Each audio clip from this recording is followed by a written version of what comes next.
আসসালামু আলাইকুম প্রবাসী ভাইয়েরা, আপনারা যাকে দেখতেছেন সে হচ্ছে একজন এতিম। তার নাম হচ্ছে আরমান। তার মা নাই, ঠিক আছে। তো তার দেখলে আমার অনেক খারাপ লাগে। আমার এরকম সামর্থ্য নাই যে তাকে দিয়ে আমি সহযোগিতা করব। তো প্রবাসী ভাইয়েরা, আপনারা যদি চান ওর পাশে দাঁড়াইতে পারেন। ওর নাই ভালো কোনো পোশাক নাই, ঠিকমতো খাওয়া দাওয়া, আমি সময় সময় বাড়িতে নিয়ে খাওয়াই, ঠিক আছে। তো আপনারা সহযোগিতা করেন।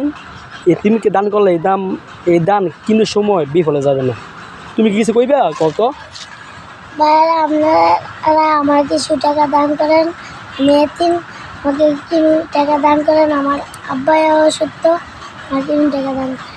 তো শুনলেন তো তার মুখেতে। তো আপনাদেরকে বিকাশ নাম্বার দেওয়া হবে, আপনারা যার ইচ্ছা সে দান করতে পারবেন। ইনশাল্লাহ পরবর্তী ভিডিওতে আপনাদের দান পাইয়ে আপনাদের নাম সহ, আপনাদের ঠিকানা সহ, কারা কোন রাষ্ট্র থেকে টাকা পয়সা দিয়েছেন আমি অবশ্যই বলবো আপনাদের নাম নিয়ে। তো ভাইয়েরা, ভিডিওটা বেশি বেশি করে শেয়ার করে দেন ভাইয়েরা।